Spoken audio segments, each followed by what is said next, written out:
Punih 13 godina grad Pirot uručuje pred vaskršnje praznike novčanu pomoć deci bez roditeljskog staranja i pod starateljstvom koja se realizuje kroz lokalni akcioni plan za decu. Na svečanosti u gradskoj upravi pomoć od 15.000 dinara dobilo je 21 dete. Ljiljana Živković, baka i staratelj Aleksandra, Dušana i Miloša, kaže da je pomoć više nego dobrodošla.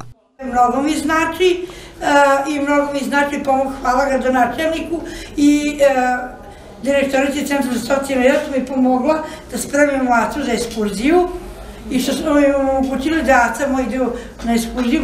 Išao je moj rodni kraj u Novi Sad, jer ja sam iz Novog Sada, sam baš iz Bačke Palanke i baš mi mnogo raduje, hvala im od srca što smo omogućili da vidi taj deo naše zemlje i da vidi odakle moj baka. Gradonačelnik Pirota Vladan Vasić je rekao da sa ovakvom podrškom grad neće stati.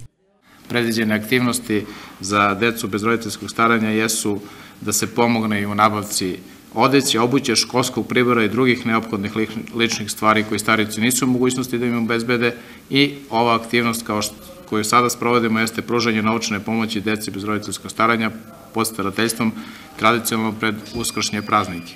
Marija Vasić, direktorka Centra za socijalni rad, zahvalila se starateljima na odgovornosti koju pokazuju brinući o deci koja su im poverena i lokalnoj samoupravi koja brine i o svim ostalim kategorijama dece u Pirotu.